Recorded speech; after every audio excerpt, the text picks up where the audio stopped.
Okay, so the plan for today is just to continue on with chapter 6, discussing the normal distribution. So we're in the chapter related to continuous probability distributions. We talked about some basics last time. We briefly introduced the normal distribution, and today we're going to be looking at a lot of more practical examples of finding probabilities and so on related to the normal distribution. Note that the midterm exam is this week, so make sure that you, again, get the Examine practice exam done. If you haven't done it yet, get that done as soon as possible. And then finish the midterm exam well before the due date of Sunday night. So I, again, strongly recommend against waiting until the last minute. Even if that means that you have to shuffle a couple of other things around with other classes or something, make sure to give yourself a little bit of margin, some buffer in case something goes wrong. That way you have time to work out a solution.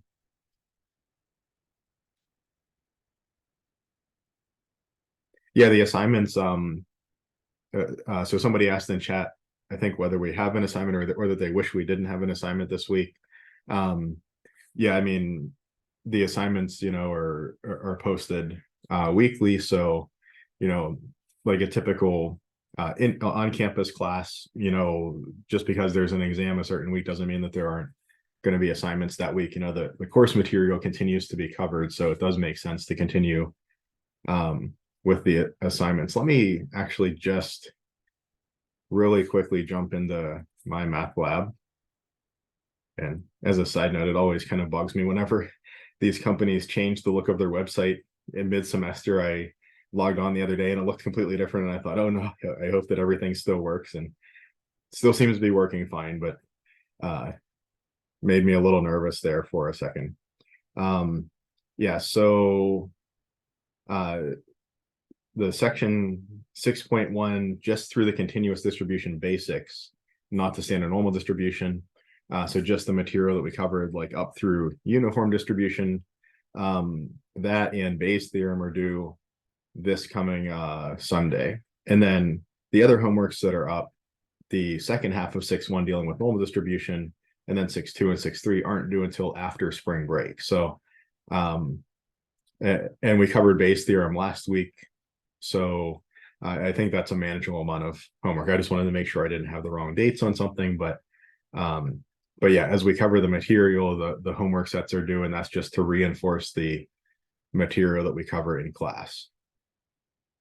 Yeah, so just remember to finish up the midterm exam well before the due date of this Sunday. And then I think particularly maybe appropriate as we move into spring break next week. We have the week off next week, and then we come back for the last month or so of class. This quote from Peter Arve, he's the co-founder of Prezi, the kind of PowerPoint-like presentation software. And I like this quote just as, it's not really a math quote, but just a general life idea. The concept of always being reachable makes us present nowhere. And if you've ever, been trying to talk with one of those types of people who, every time that their phone pops up a notification or they get a text or something, they're constantly half talking to you and then half, always just looking down at their phone every 3 minutes. You know what this is like. And I think all of us have something like that, whether it's constantly having to check Facebook or Instagram or whatever, or but yeah, I think sometimes just being able to disconnect, being able to, take some time off in spring break and say, okay, I'm just gonna, disconnect from school and not worry about it. That's valuable. That being said, I think that needs to be held in balance. I think it would be tough to completely take, say, a week and a half off of all of your classes and not do anything, not touch base with them, and then come back and think that you're going to hit the ground running as we move into, final exams and final projects and so on pretty quickly after spring break. So I think there's a balance there. Maybe, take a half a day or maybe a couple half a days over spring break and just touch base with your classes, review some material, maybe read ahead a little bit. But hopefully you'll be able to take some time this spring break and disconnect a little bit. Okay, so moving into the next bit on the normal distribution. So we had talked before about a normal distribution, this bell-shaped curve.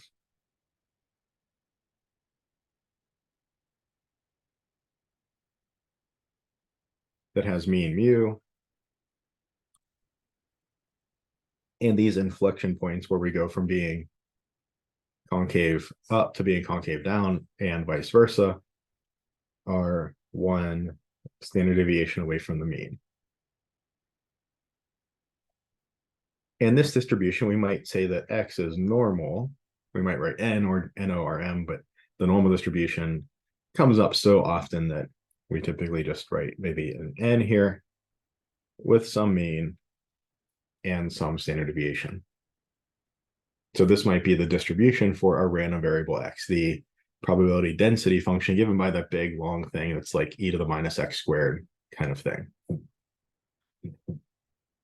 We would like to compute probabilities related to this normal distribution for a specific mean and specific standard deviation. And we remember that probabilities are related to areas. So I might want to find, say, this area under this curve, the probability that x is between two numbers, maybe that's a and b. So this area, this blue shaded area here might be probability x is between a and b. And I would like to know what this number is. Or I might want to know similar associated questions related to normal distributions. Now, in the uniform distribution, we could just use basic geometry, just the fact that our distribution as a whole and any and the areas related to any events were all just rectangles. So we could just do base times height and get the area. We're not so lucky here. We have three flat sides, but that top side is curved, and we don't really know how to find this area. So what we need is we need a table of values that's going to help us find these areas. Now, unfortunately, we have a family of curves. So there's a different curve for each different mu and a different curve for each different choice of sigma. Mu can be any real number, sigma can be any positive real number. So there's lots and lots and lots of different normal distributions.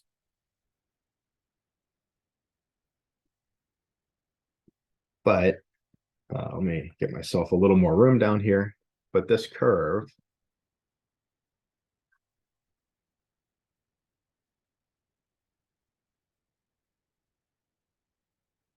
is given by f of x equals constant. Not super important what the constant is. That's that 1 over sigma root 2 pi. But we get e to the minus x minus mu squared over 2 sigma squared up in the exponent. And instead of writing it this way, I might choose to write it a different way. I might choose to write it as e to the minus 1/2, pulling out that 2 on the denominator. And then I would have x minus mu squared over sigma squared. I could just make that in x minus mu over sigma all squared. And then maybe I could do something like, say, well, I remember from back in chapter 3, there was this idea of take a value of an outcome of a data point, subtract the mean, divide by the standard deviation. This is saying the number of standard deviations above the mean that this value is. I call that a z-score. So could I kind of imagine simplifying my problem in some way and dealing with f of z equals some other constant, let's just call it c tilde, times e to the negative z squared over 2.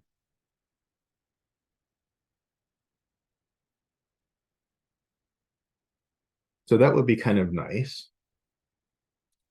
It seems like I can take a question in a general normal distribution with some mean and some standard deviation. Maybe the mean is 1,000 and standard deviation is 50 or whatever. I don't want to have to carry around a ton of different tables for each different mean and different standard deviation. Maybe I can try to reframe any question in a general normal distribution in terms of maybe a simpler looking normal distribution by using this z-score. And remember back in chapter 3, I told you that when we got to this point, we'd be using z-scores all the time. I might recognize that this function is really basically the same as this function when we pick mu equals 0 and sigma equals 1. And in fact, this is important enough it gets its own name. It is the standard normal distribution. Our standard normal distribution is a bell-shaped curve, just like any other normal distribution, but it has a mean of 0 and a standard deviation of 1. So these inflection points are at location +1 and -1. And furthermore, where we often just denote kind of an arbitrary random variable as x, or perhaps y, for a standard normal, it's pretty well trademarked across all of stats that if you see the letter z, the letter z usually means a standard normal.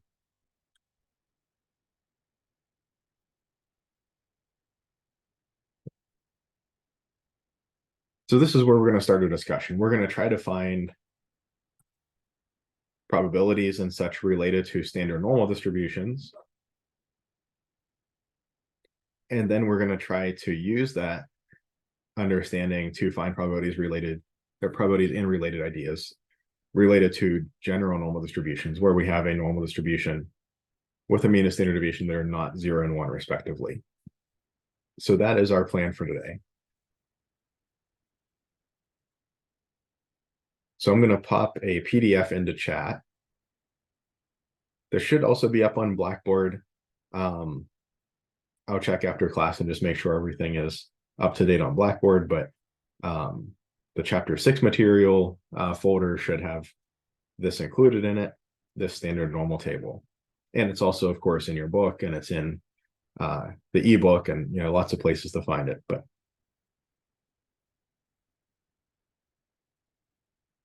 so let me switch my screen share here.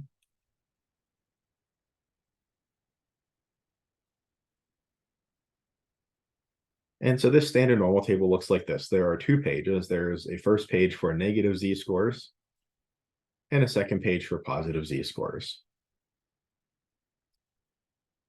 And we see we have a diagram up here of standard normal curve. We're indicating an area to the left of some z index. And in this, I don't know why Adobe is being so crazy about what it's selecting. In this table, this field, this area in the middle here, all of these numbers in the middle are telling us areas or probabilities. And these numbers in the leftmost column and along the top row correspond to these z indices. I don't know why my Adobe is being like so crazy today.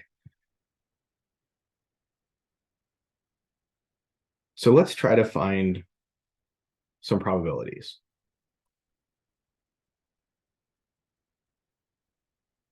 So let's try to find probability z less than 0. And again, we're dealing with a standard normal here, mean 0, standard deviation 1.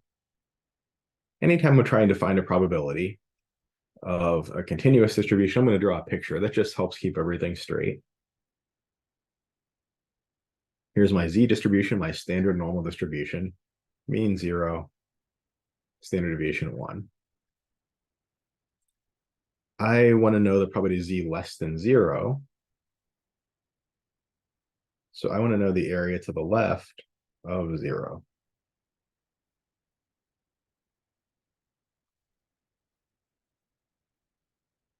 Now, this is actually one area that we can just find,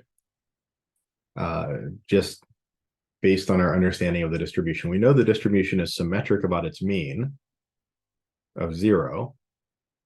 And that symmetry means that we have to have equal area on the left as well as the right. So probability z less than 0 has to equal probability z bigger than 0. Of course, probability z equals 0 is 0, as we discussed before with any continuous distribution. We also know that the total area under the distribution has to be 1. So on one hand, we have probability z less than 0 equals probability z bigger than 0 by the symmetry about 0. We have probability z less than 0 plus probability z bigger than 0 has to be 1. We could change this probability z bigger than 0 into a probability z less than 0 using symmetry. So we have twice probability z less than 0 has to be 1, or probability z less than 0 has to be exactly 1/2, 0.5 or 50%, right on the nose. So nicely enough, we could just use some of the properties of the distribution to solve this particular problem. We could also solve probability z bigger than 0. We know that's 50%. But every other probability, we have to approximate. Every other probability, every other area that we're interested in, we're going to have to use the table to help us. So let's look at a very similar looking problem, probability z less than 1. I'm going to try to keep my color scheme consistent throughout these next couple of lectures. So I use blue to draw the curve and the indices for the standard normal, and I'll try to use green to draw the areas. And then we get the general normals. I'll try to use black to draw the curve and the indices and so on for general normals.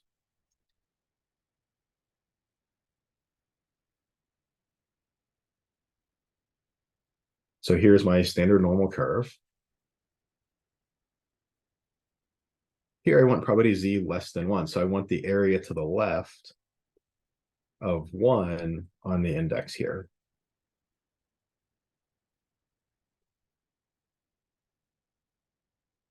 Now, when I draw these pictures, I can usually get a rough estimate of the size of my area. So I'm going to do that here.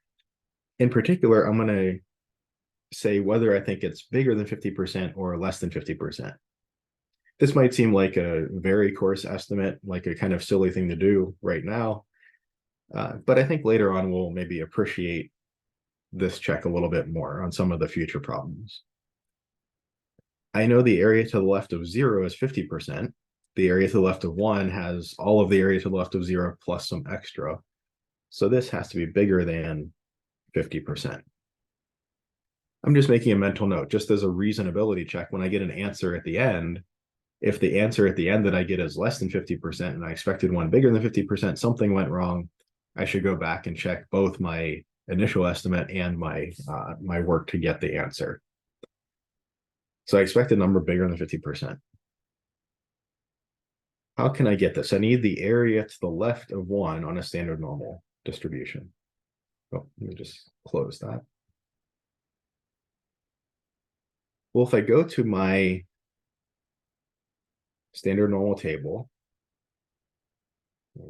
line these up a little better, there we go.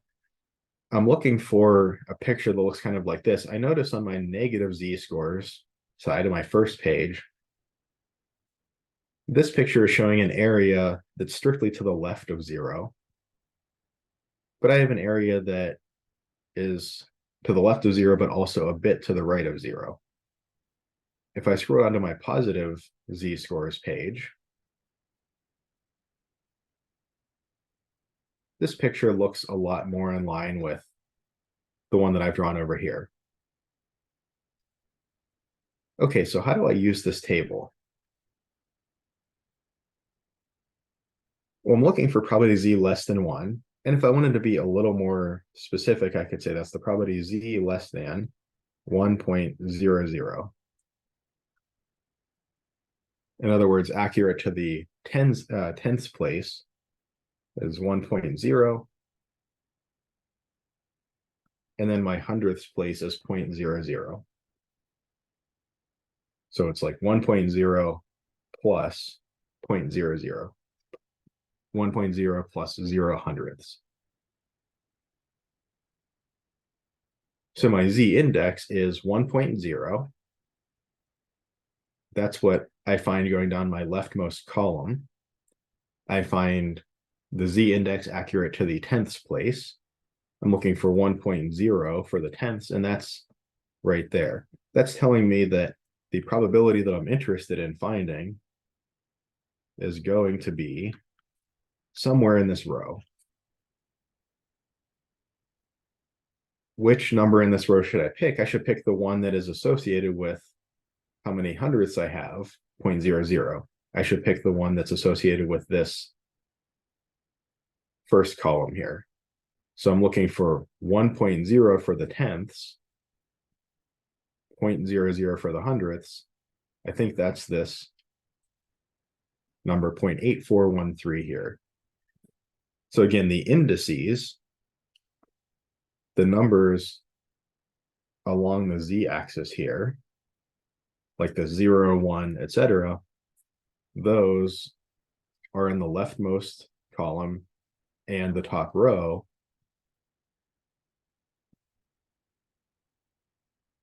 I'm looking for an index of 1.00.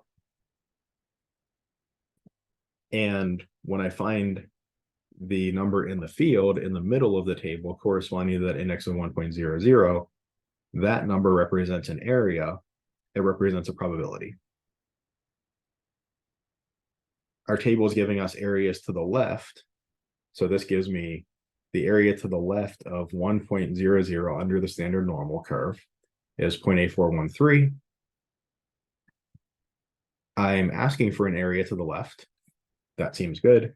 So it seems like this should be approximately 84.13%. That is bigger than 50%. That does mesh with what I initially said that I'd expect. So I'm happy with that result.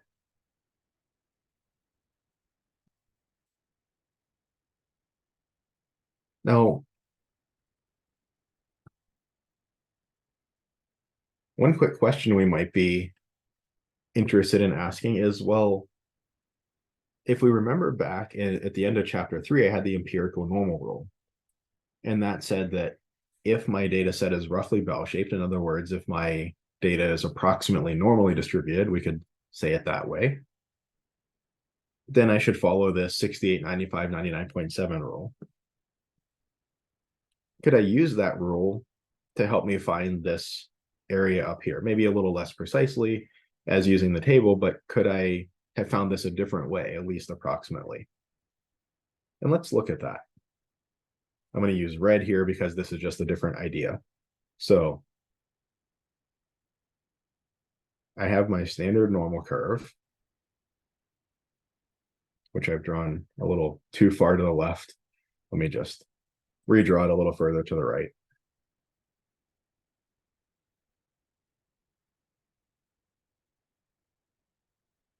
Because we will need these tails.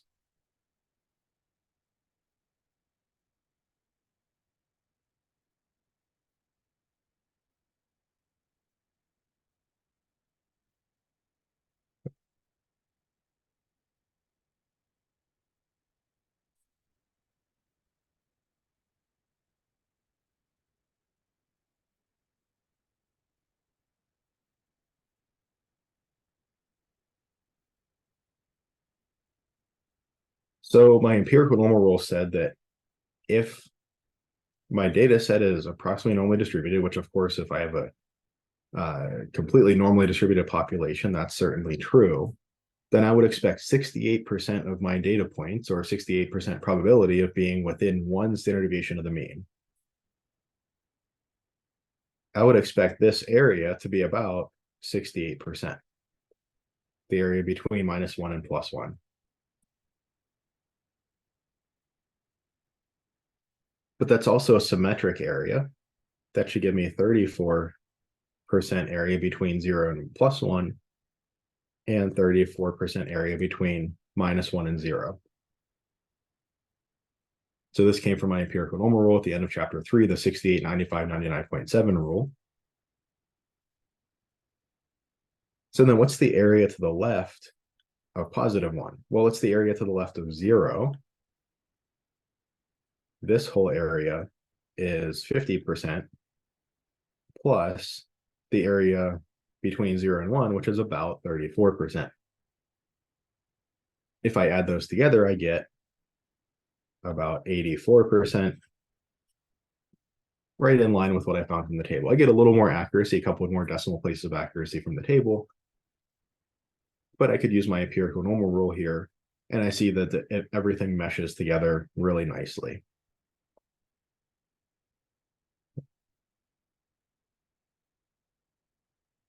So that's just kind of an aside on that problem.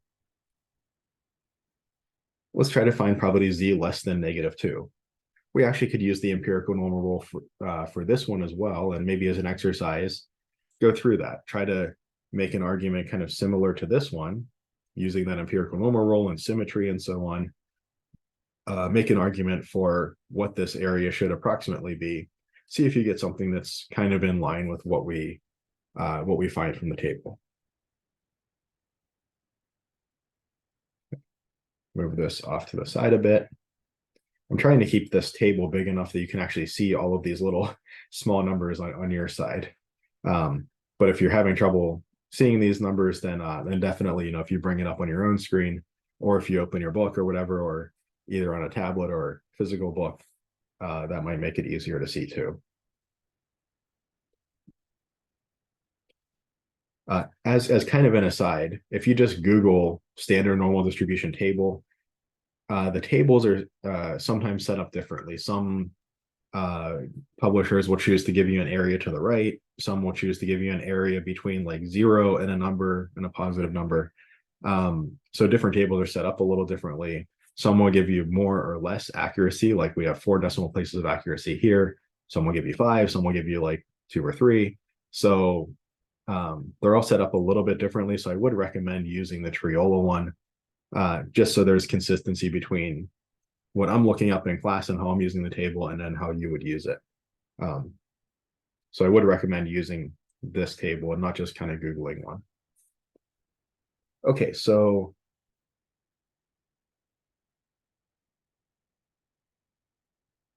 we need probability z less than -2. Again, this is a question related to a standard normal, so I'm going to start by drawing the standard normal curve. I know it takes a few seconds to draw this every time, but I think having a picture just really helps. I know this inflection point is at z equals -1. Here z equals -2. So I'm looking for this area in this left tail here to the left of -2. I know that this is less area than it is to the left of 0, so this should be certainly less than 50%. And just kind of looking at the picture, it seems like it should be a lot less than 50%. It shouldn't be like 42% or something. Seems like it should be like well under 10%. So my guess is that this answer is going to be a lot less than 50%. So looking for the area to the left of -2 on my z distribution. -2 is not a positive z-score. The positive z-scores picture doesn't really look like the picture that I have over here. That seems to correspond better to my negative z-scores picture.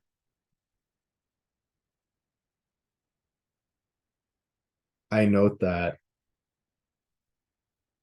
probability z less than -2 is probability z less than -2.00. So I'm looking for -2.0 to the 10th place, and then 0 hundredths.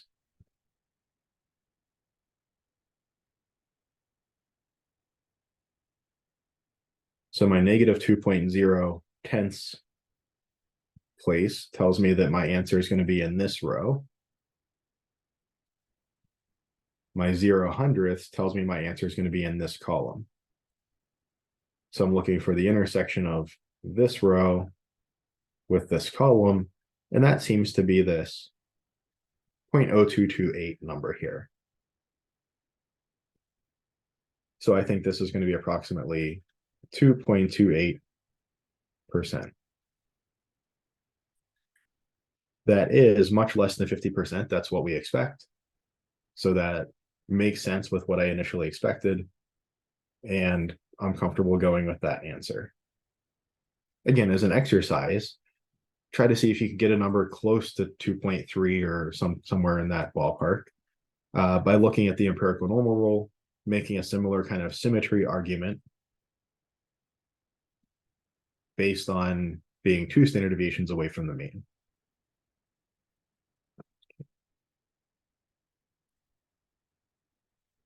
Okay, so what about a problem like this one? Probability z less than 0.347. Well, I know this is a question asking for an area related to a z distribution.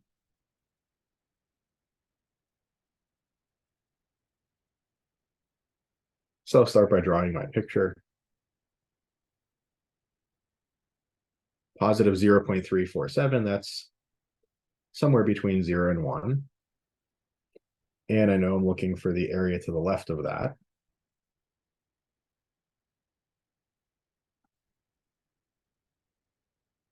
This includes all of the area to the left of 0, which is 50%, plus a little extra.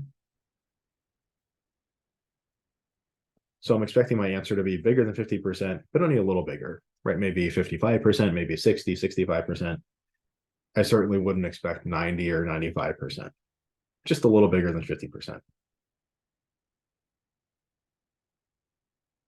Now I noticed that my table, the indices in my table, are only accurate to the hundredths place. I have 2 decimal places of accuracy as far as the index is concerned. So if I have a number like this, probably z less than 0.347,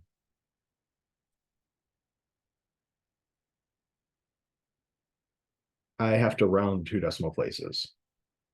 Since 7's 5 or bigger, I round up. So I'm looking for to approximate this by probability z less than 0.35. 0.3 getting me my 10th place, and then 5 for the hundredths place. So I'm looking for the row corresponding to 0.3. That's this row. The answer, the area that I'm looking for, should be in this row somewhere. And I want the one specifically related to the 500ths place, or this column. And I think that should be this number here, 0.6368.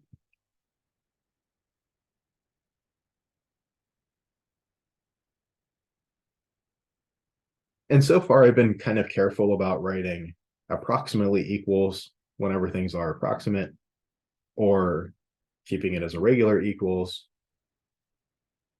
when things are actually equal. And from this point forward, basically everything that we're going to do within reason is going to be approximately equal. So I'm probably going to stop worrying so much about that distinction. So from this point forward, equals or approximately equal, for the most part, just means approximately equals. Okay, so what if I wanted to find this probability? We're moving a little quicker now that we're kind of getting used to how all of this works.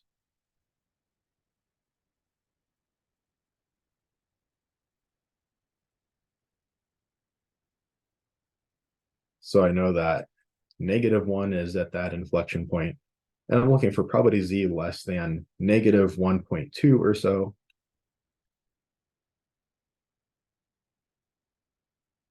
So that's this left tail area. It should be less than 50% because the whole area to the left of 0 is 50%, and this is missing some of that area. But it doesn't seem like it should be a tiny number. It doesn't seem like it should be maybe less than 5% or something. So it should be a small number, less than 50%, a good bit less than 50%, but not a tiny number. Again, we need to approximate because we have 3 decimal places of accuracy here. Our table only gives us 2.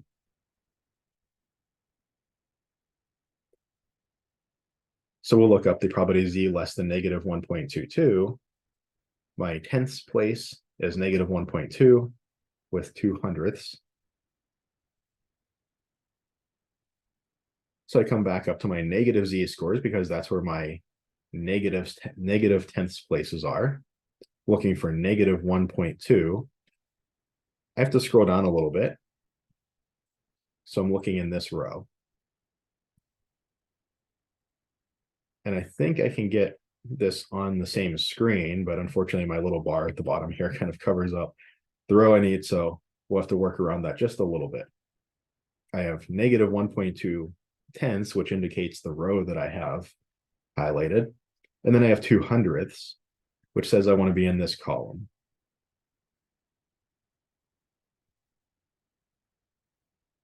And I can remember that this is 0/100ths, 1/100th, 2/100ths. I could count that way as well. Negative 1.2 and 0, 1, 2/100ths. That tells me the probability I'm looking for is 11.12%.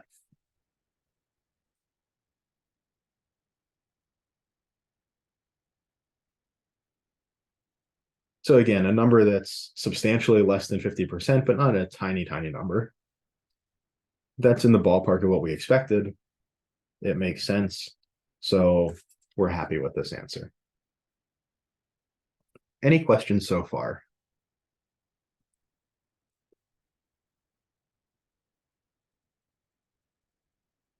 So I know last time when we started continuous distributions, it was a lot of abstract stuff, a lot of theoretical stuff. We're moving now into the very practical side. How do we actually find answers to these problems? Okay, let's look at a different problem type. So far, we've only found left tail areas, probability z less than number. That works very nicely with our table because our table gives us directly left tail areas. Both sides of the table give us areas to the left of either a positive number or a negative number. Those are the only 2 pieces of our table, though. If I want to find, say, a right tail area, I need to be a little bit creative in how I use my table. So what if I wanted to find probability z bigger than negative 1?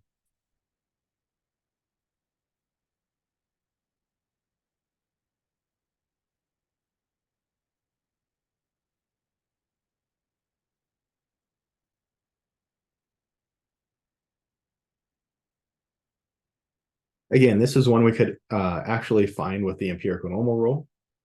So as an exercise, maybe try to work that out. We actually could find this based off of something we found in the previous section. We found probability z less than 1. We could actually leverage that answer to find this one as well. As in a second exercise, I suppose, related to this one, maybe try to figure that out. How could you leverage the knowledge of what probability z less than 1 is to find this one? So think about that for a second. But here, the area that we're looking for is this area to the right. I see this as all the area to the right of 0, which is 50%, plus some more. So this should be bigger than 50% for the answer. But I don't think it should be a ton bigger. I don't think it should be like 99% or something. It seems like there's a good bit still left in that left tail that we aren't accounting for. So it should be a bit bigger than 50%, but not close to 100%. So I have a little bit of a problem. I want a right tail area, but the information that I have is related to a left tail area. There are 2 ways that I can convert this right tail area into a left tail area. there are two characteristics of this distribution that I can use. One is symmetry. I know my distribution is symmetric about the mean. That's one of its characteristics. I use that up above to help me find probability z less than 0 or probability z bigger than 0. I could use that here to help me convert a right tail area into a left tail area. The other characteristic I could use is the law of total probability,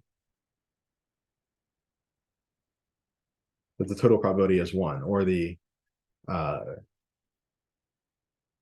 complementary events rule. I know that if I have two complementary events, their probabilities have to sum to 1. And the complement of being above -1 would be being below or to the left of -1. That gives me a left tail area. Let's solve this one two different ways. Let's start with the complementary events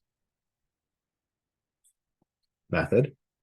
And then we'll also look at solving the same problem using symmetry. Personally, I like using symmetry when I can.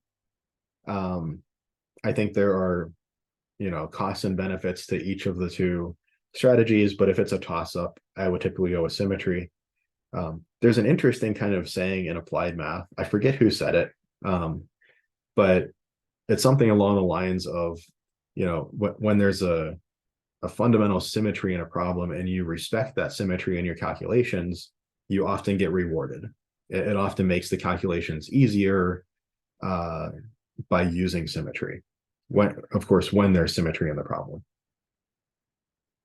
Kind of as a side note, there's a famous, well, somewhat famous, famous relatively speaking, not Brad Pitt famous, but famous YouTube math guy, Professor Leonard, that a lot of students like to watch. And one of my students in Calc 3 a few years back came to me and said, hey, I don't understand what he did in this lecture. And he was doing this Calc 3 problem, and he got to the end and got an answer that was not 0. And then he said, okay, well, I got this answer that's not 0. And like he had clearly planned this. This was part of his lecture. And he said, well, by symmetry, I know that the answer should be 0. So he went back and changed a random sign. He made a random plus sign, a negative sign. He's like, this probably should be negative. So, and see, then that makes our answer 0. But the problem was that the problem that he was working with didn't actually have that fundamental symmetry. There was a symmetry in the geometric region, but it was this thing about voltage potentials or something, and the potential wasn't symmetric. The region was symmetric, but the potential was not. So you can't just like pretend that there's symmetry when there's not. I mean, I guess you can if he's the one grading their exams. So if they pretended, they would still get 100% because he pretends to, but you ought not, if you actually built a bridge or, some kind of electromechanical device, assuming symmetry when it wasn't true, thing just wouldn't work. So don't assume symmetry when it's not there, but when symmetry is there, it's often a good idea to use it. And to my chagrin, I actually messaged him on YouTube and said, like, hey, at this time in this lecture, you have an error. This is exactly why this is an error. This is, this and that is symmetric, but this other bit is not symmetric. That breaks the symmetry. You should get a non-zero answer. And he said something like, oh, thanks, I'll look into it or whatever. And as far as I know, the same lecture is still up with no notes or anything. So be careful what you watch on YouTube. But anyway, so we could use complementary events back to regularly scheduled programming. But use symmetries when you can.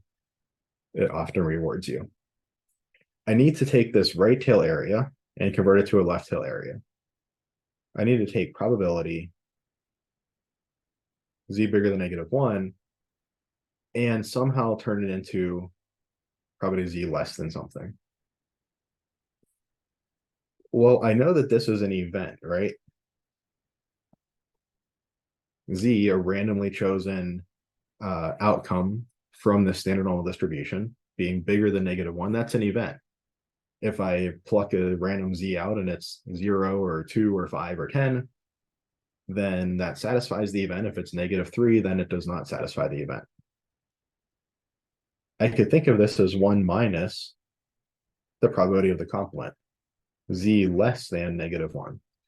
Again, I know this is a little confusing, especially with the exam this week going through chapter 5 in Bayes, but in continuous distributions, we're really not worried about whether we use strict or non-strict inequalities, because probability Z equals -1 in this chapter in continuous distributions is 0. If we're rolling dice, if we're in discrete distributions, we very much care whether we have a strict or non-strict inequality. But here we're less concerned. So this probability is 1 minus probability Z less than -1. I can think of this algebraically like this. I could think of this also geometrically. This is the total area under the entire curve. Take away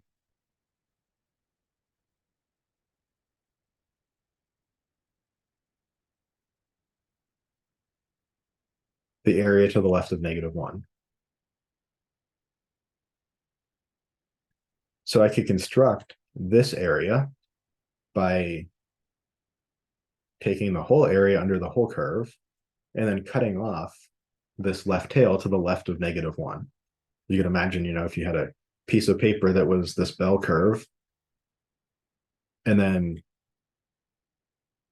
if you wanted to construct this area, this is the part that you'd have to cut off and throw away.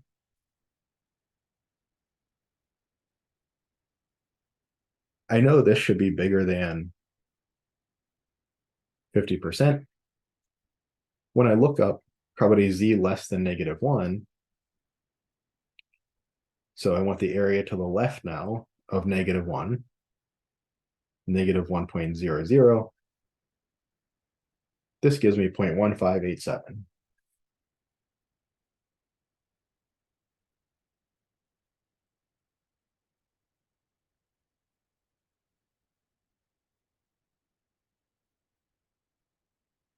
Now, what can sometimes happen is I look up 0.1587. I've already done a bunch of work and I'm maybe a little bit tired, maybe being a little careless at the end of an exam or at the end of a long homework session or something. And I might just think, oh, okay, 15.87%, that's my answer. But again, these are the places where a check like this is super helpful. If I think my answer is 15.87%, if I look back, I say, oh, wait, I was expecting an answer bigger than 50%.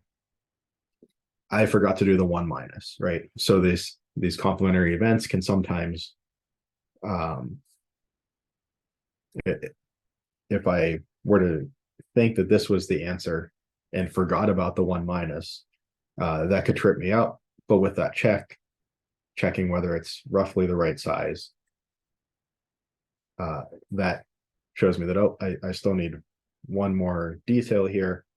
So 1 minus 0.1587 is 0.8413, and that does mesh better with what I expect. So that was one way to get the answer. Let's look at another way using symmetry.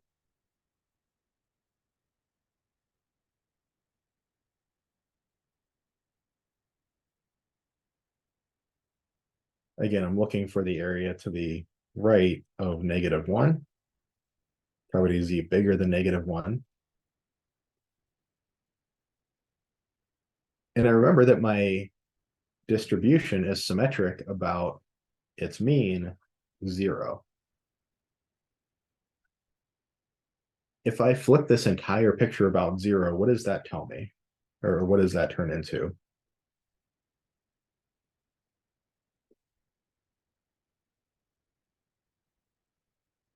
My index of -1 flips over 0 and becomes an index of +1. My area to the right, when I flip it over, turns into an area to the left.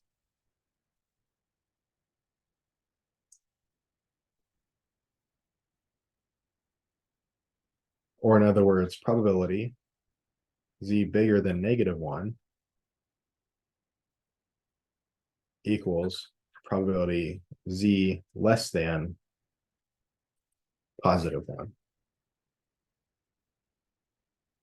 Be really careful not to conflate these two ideas, right? It might be really easy to somehow rewrite probability z bigger than -1 equals probability z less than -1 or something, kind of combining these two ideas of symmetry and complementary events. That's why we always want to draw the pictures. It just helps keep everything straight. It takes maybe an extra 30 seconds or so when you get quick at it, but it keeps everything straight. Probability z less than +1, we go to our positive z-scores table. The area to the left of +1 is 0.8413.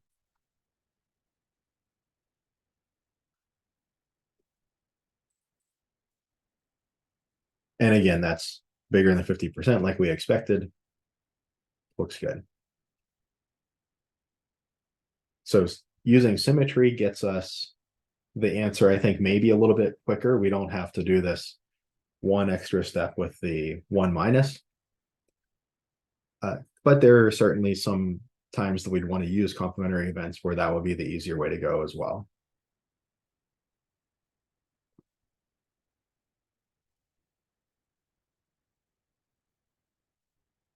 Okay, so we have two more of these right tail questions. So we'll do one of them with each method. We'll do one with symmetry, one with complementary events. Probability z bigger than 2.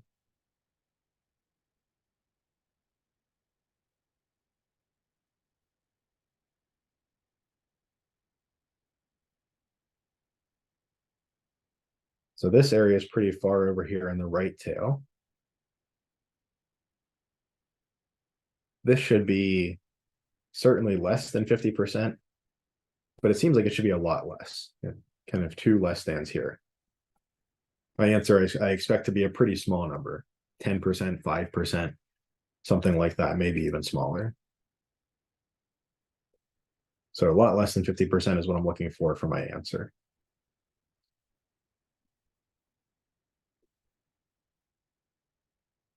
And maybe I'll choose to use complementary events here.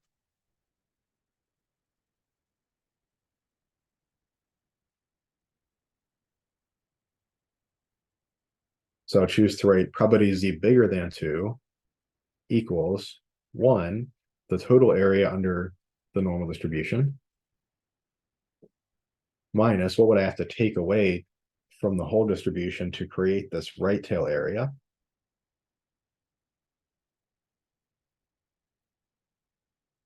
I have to take away the area to the left of 2.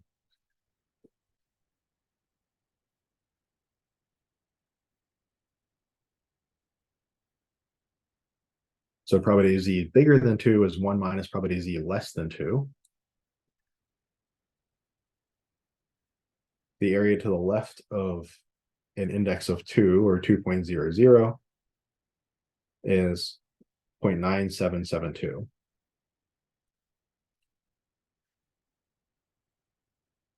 Again, if we mistakenly grabbed that 0.9772 number and thought that was our answer, we check against this question. Is 0.9772 a lot less than 50%? Certainly not.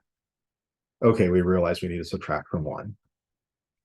So this is 0.0228. When you're subtracting a decimal from 1, you just figure out what you need to add to make 9. So 9 plus 0 is 9. 7 plus 2 is 9. 7 plus 2 is 9. And then for the very last one, you make it equal 10. 2 plus 8 is 10. So that puts the 0 at the end. And then you get all of the carries that proceed over to the left and give you a 1. So that's just a little shortcut for subtracting from 1. Or this is 2.28%. Again, this is related to one that we found in the previous section. So you can think about if you were to use symmetry, how would that directly relate to what we had found previously? So think about that maybe as an exercise. Okay, and then a last problem in this topic, this kind of subsection. Probability z bigger than 1.735. So this inflection point is at 1, 2 is a little further to the right. 1.7 is somewhere between those, and this is my area. And here I'll choose to use symmetry. I know my curve is symmetric about 0.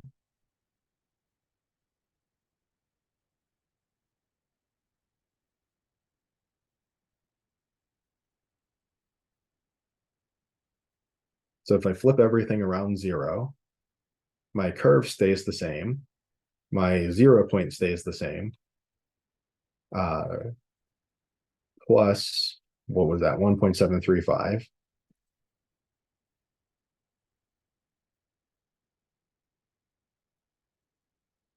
Well, that flips over 0 and becomes a minus 1.735.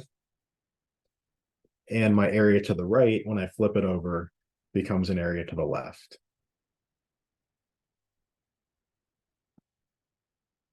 So these aren't the same areas in the same location, but it's the same amount of area. It's the same magnitude of area that I'm finding. But now I've rephrased this from being a question about a right tail to being a question about a left tail, probability z less than negative 1.735. Or this is probability z less than negative 1.74. So I need the negative 1.7 row with 4/100ths for that column. Probability z less than negative 1.74 is about 0.0409 or 4.09%.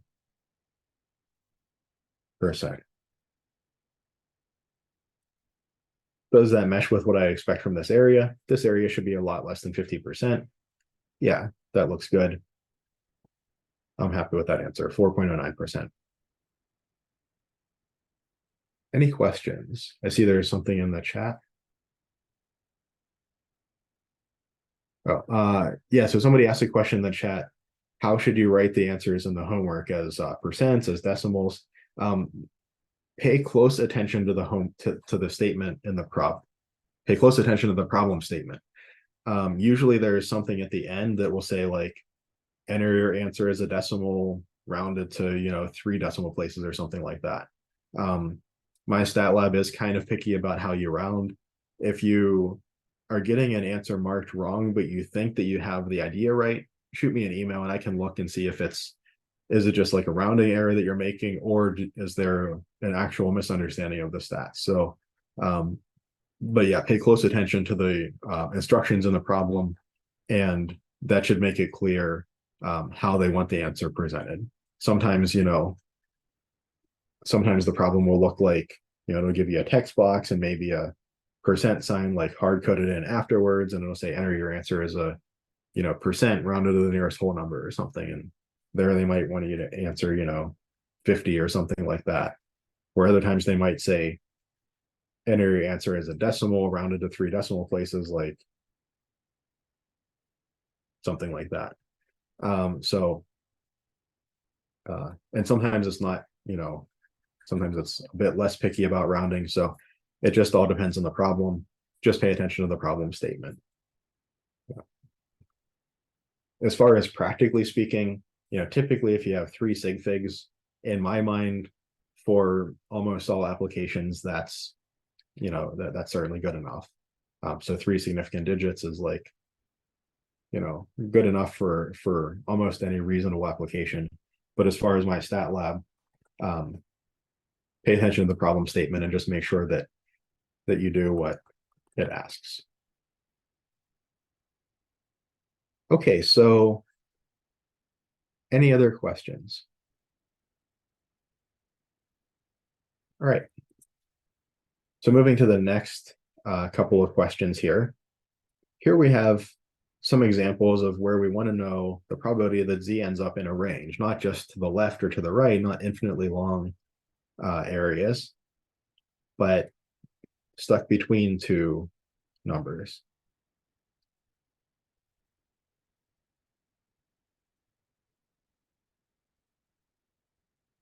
So I'm going to work through one of these and then leave the other two as exercises.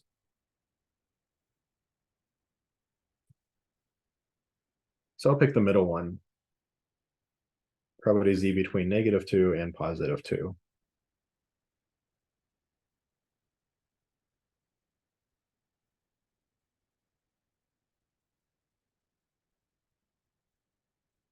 Now remember, from our empirical normal rule, we actually know approximately what these should be.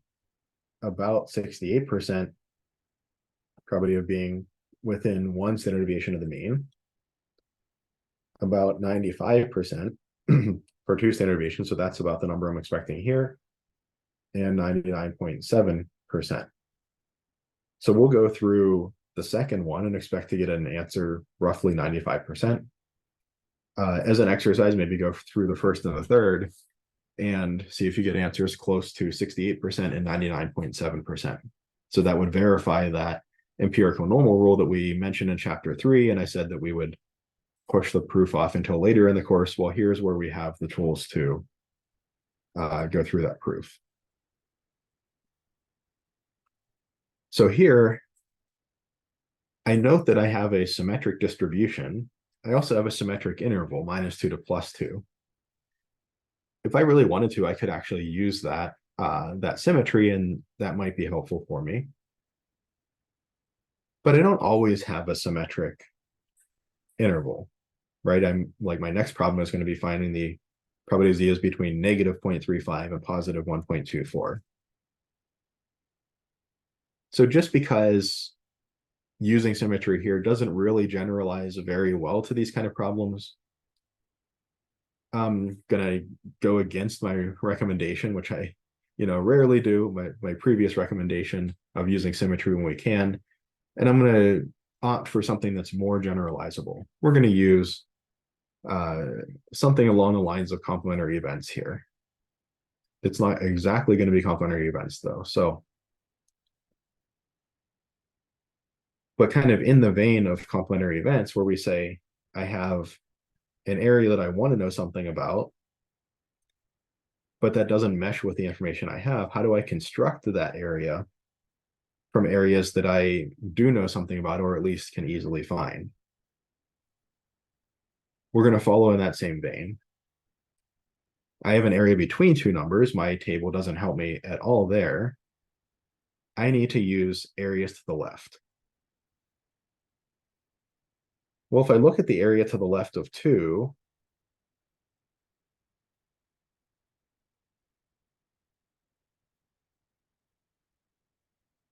that includes the area that I want, the area that's also to the right of -2, and it includes some extra area down here in the tail.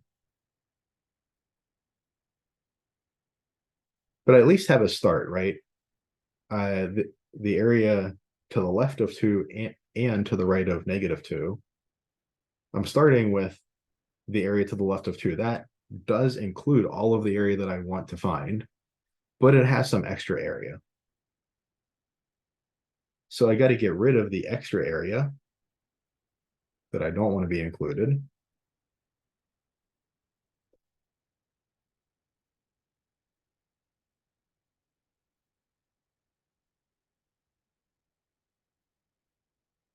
And specifically, the area that I have included here, but that's not included over here, that's the area to the left of -2. So I need to take away the area to the left of -2.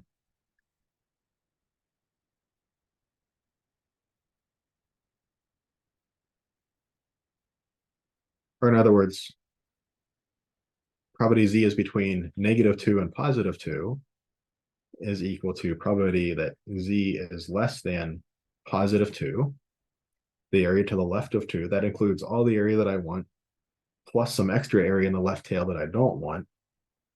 So I need to take away that left tail area. I need to subtract off probability z less than -2.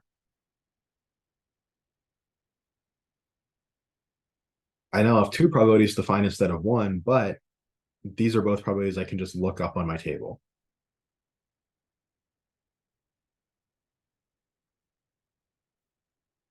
So probability z less than +2, looking for the area to the left of 2.00 is 0.9772.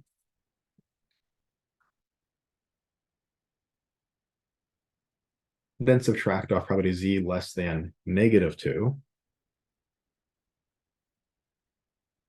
or -2.00. Area to the left of that is 0.0228. And what does this give me? 0.97 minus 0.02 is 0.95. And then 72 minus 28, what's that? 72 minus 30 plus 2. So 4244, if I did my arithmetic right, which after more than an hour of sitting here is always a bit questionable, but I think that should be 95.44%.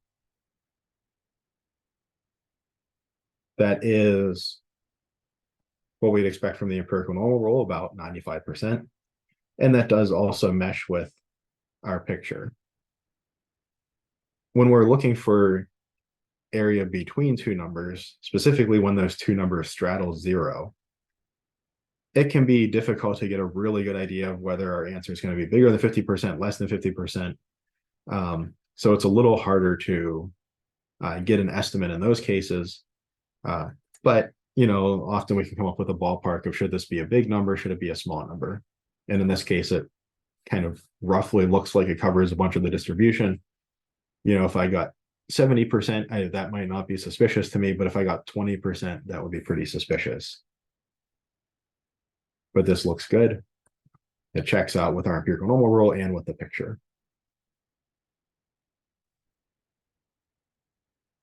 Okay, next problem.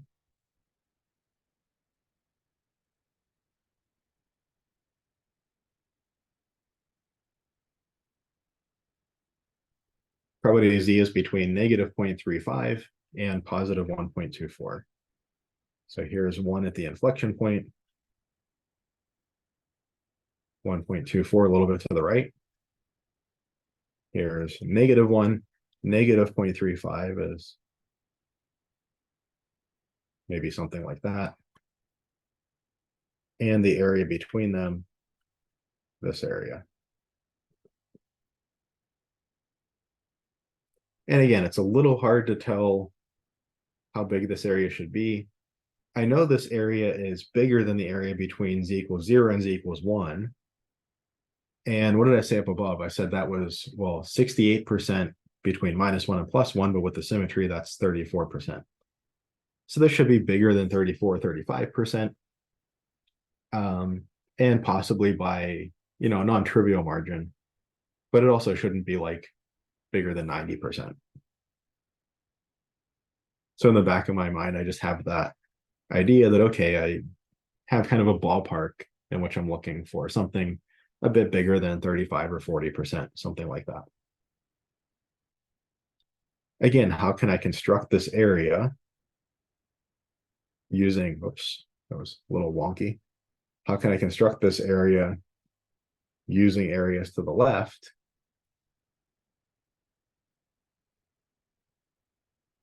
Well, if I take the whole area to the left of 1.24, again, that includes the area that I want.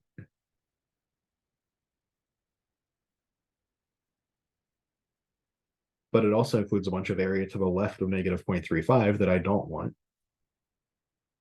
So then I subtract off the area that I don't want.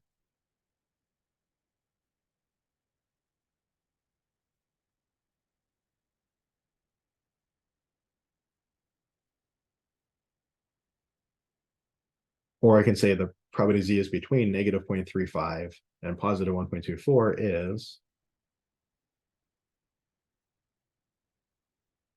probability z less than 1.24 minus probability z less than negative 0.35. Again, I always recommend taking just an extra 30 seconds or so drawing out the pictures. If you try to just use the algebra, it's super easy to mess this up and think, okay, z less than 1.24, that kind of makes sense. But then like somehow grab this inequality and get z bigger than negative 0.35 or something. It's easy to make a mistake if you're just going off of the algebra, but drawing the pictures really helps clarify everything, I think. All right, what's probability z less than 1.24? Here's my 1.2 row, 0, 1, 2, 3, 4 hundredths. So that is this 0.8925.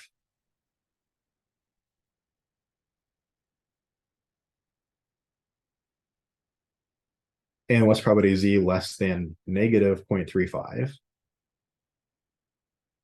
So I'm looking for the negative 0.3 row. That's down here near the bottom. Negative 0.30, 1, 2, 3, 4, 5. So that's this 0.3632.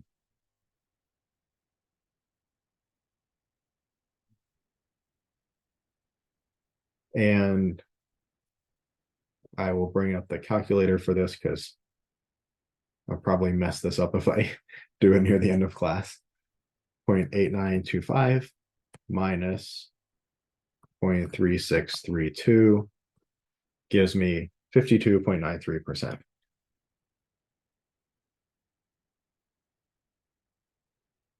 And like we guessed, we said this should be bigger than 34%, by a decent bit. It is, but it's not like 90 or 95% or something. So this makes sense in the context of the picture and so on, and our knowledge of the empirical normal rule and so on. Any questions so far?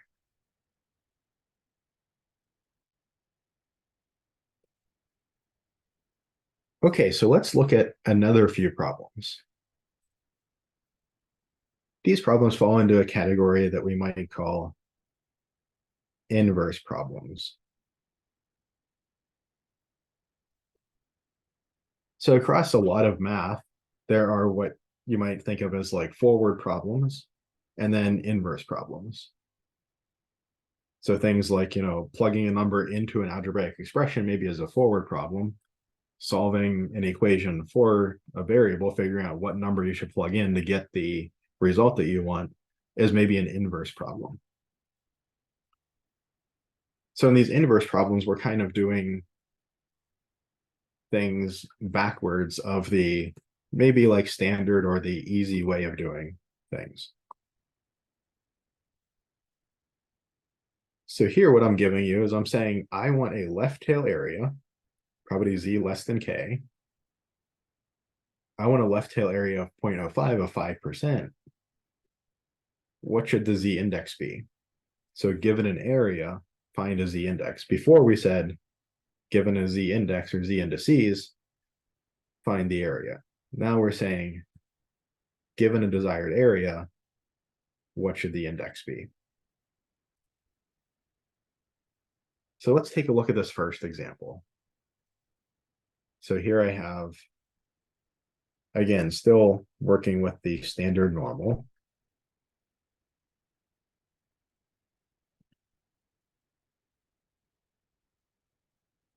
Here I want probability z less than k to be 0.05. I want a left tail area, the area to the left of k. That's the area in this tail. I want this to be 0.05. Or in other words, I want to find a k such that that outcome is above 5% of the outcomes and below 95%.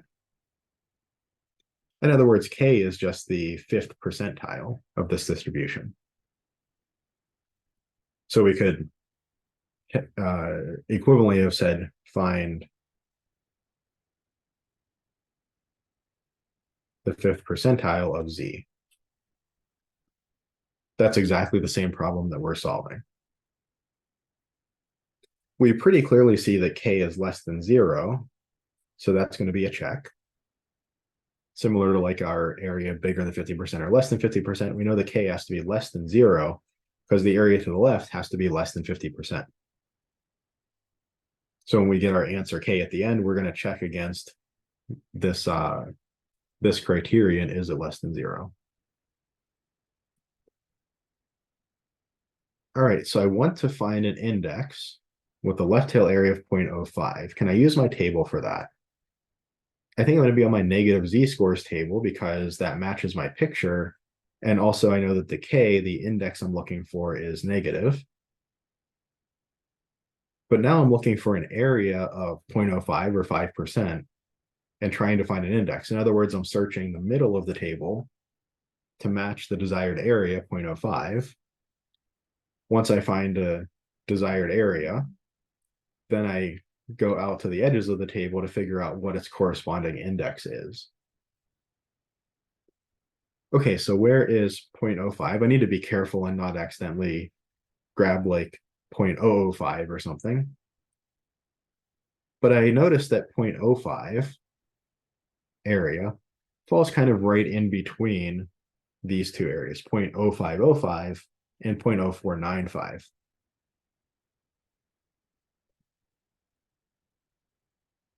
An area to the left of 0.0505 is related to an index of negative 1.64. The area to the left of 0.0495 is related to the index negative 1.65. So my index that I'm looking for is something like 1.64, 1.65, or if we follow this is a special case, if we follow this arrow down, we have the special case where we tend to use negative 1.645.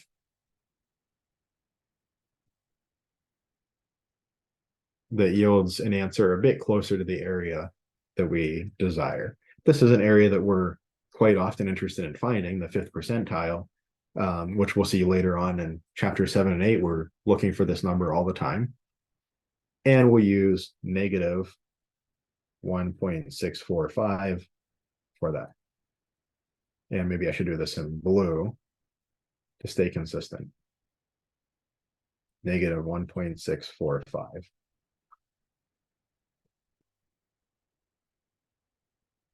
So the Z outcome of negative 1.645 is at the 5th percentile of the distribution, 5% area to the left of that Z index. Now, what if I have a similar question about a right tail area?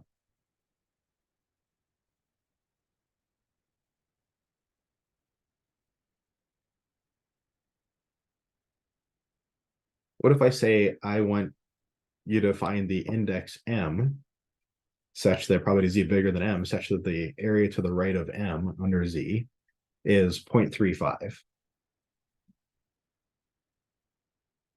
I know that M has to be bigger than 0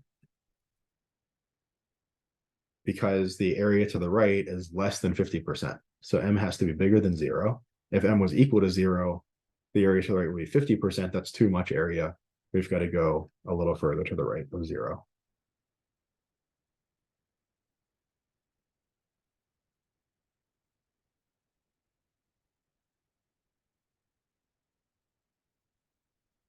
I want to find an index M that gives me an area 0.35 to the right. There are a couple approaches I could use here. I could use symmetry.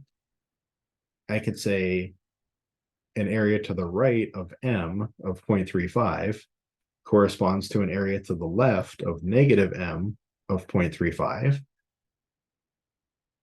I could use complementary events. I could say that an area to the right of M of 0.35 means the area to the left of M is 0.65. Really could use either way. I'll choose to use symmetry here.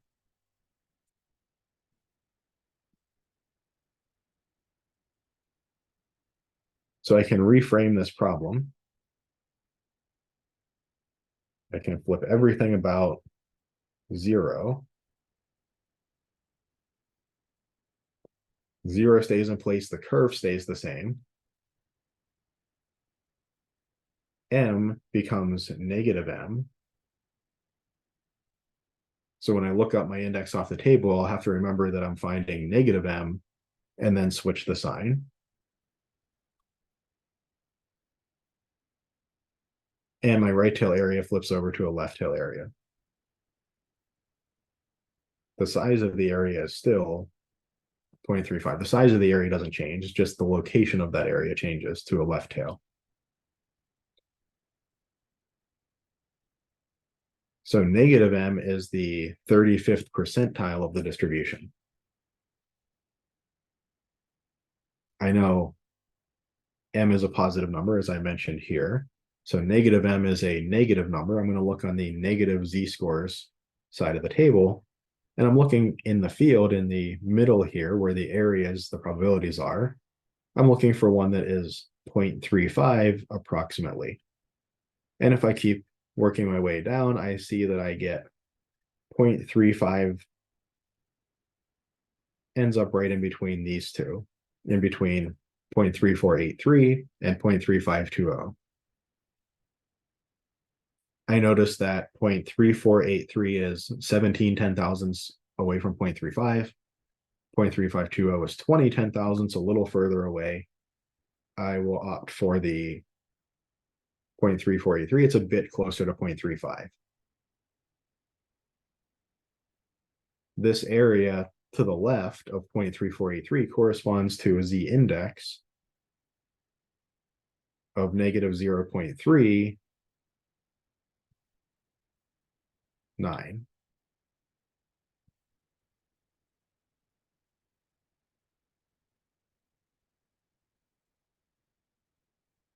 So I see that negative M equals negative 0.39, or M is 0.39. This can be a little confusing when I have z indices that are between 0 and 1, because they can look like probabilities. But very importantly, I'm trying to keep my color scheme right here. This is a z index, not a probability, not an area. 0.35 is a probability, it is an area, it's not a z index. When we have z indices between 0 and 1, they can look like probabilities. We just have to be extra careful to keep track of what's a probability, what's an index. But this negative 0.39 or this positive 0.39 over here is a location on the horizontal axis. And the 0.35 is an area under the curve, either to the right or to the left of that location, depending on which picture you're looking at.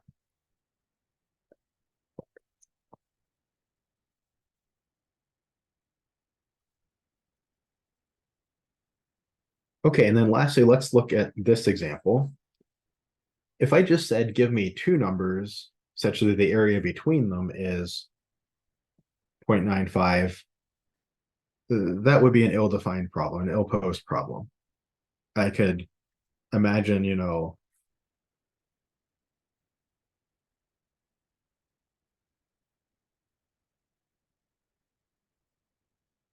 I could imagine an area, way to the left. I could imagine an area way to the right. I could imagine an area in the middle. But here I'm asking for a symmetric interval about 0 with 95% area in between.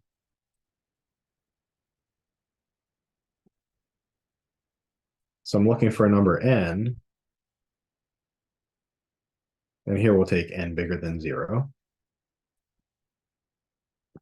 so that our inequalities make sense.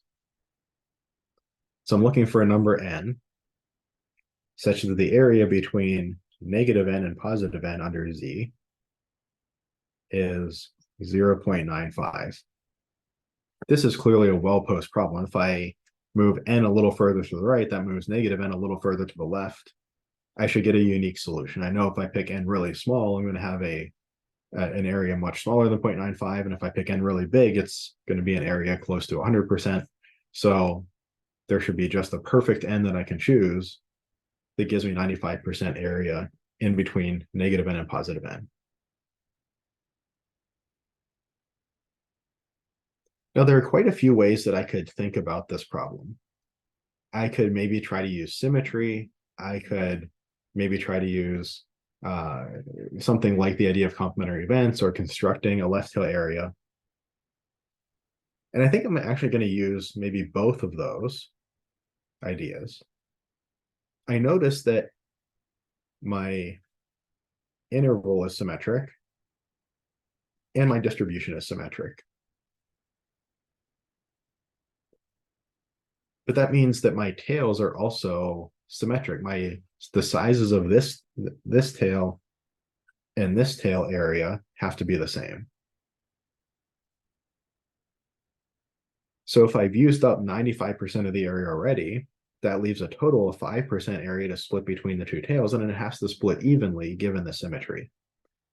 So I need 2.5% area to the right of positive n and 2.5% area to the left of negative n.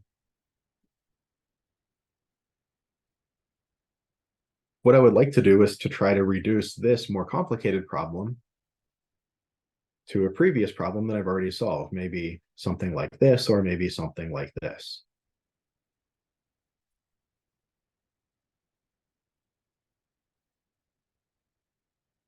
So I'm going to reframe the problem.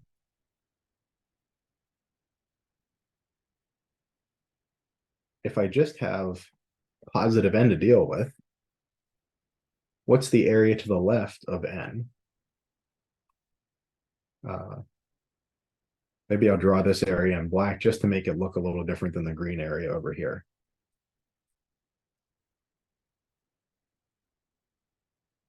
So what's the area to the left of positive n? Well, that's the green area plus the red area. Right? It's the area that's to the left of n and also to the right of negative n, plus the area that's to the left of n and also to the left of negative n. That's the green area plus the red area. Or this area, oops, back in blue, really trying hard to keep my color scheme because I think that helps keep things straight. This area to the left of n, the middle area plus that left tail, has to be 97.5%. I'm looking for the 97.5 percentile of the distribution. I'm looking for an area to the left of some positive z-index of 97.5%. I don't want my negative z-scores. I know this has to be a positive z-index. I'm looking in the middle of my table in the field here where I have the areas, the probabilities. And I'm looking for one that's close to 0.9750. And I actually find it pretty much smack on the nose here. Now, this isn't an exact match. If we went up to 5 or 6 or 7 decimal places, we would, maybe it's 0.9750-138 or something, but this is certainly as close as we're going to get on this table. And we see this area to the left of 0.9750 corresponds to a z-index of 1.96.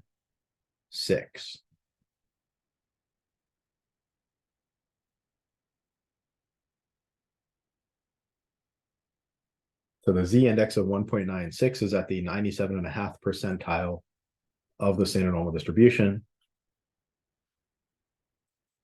or the area between minus 1.96 and plus 1.96 is about 95%. I use symmetry of both the interval and the distribution to figure out the areas in the tails. And then I used kind of piecing together a couple of the a couple of the areas to get myself a left tail area that I could then look up on the table.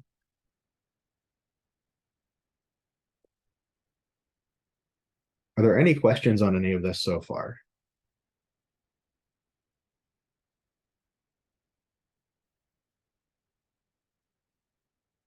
Okay, any questions on anything from chapter 6 or really any previous chapters? I think I'm going to save general normal distributions for when we come back. I don't want to, in the last 10 minutes, start another big topic and then disappear over spring break for a week and a half. I don't think that'll get us really any benefit. So if there aren't any questions, I will end the recording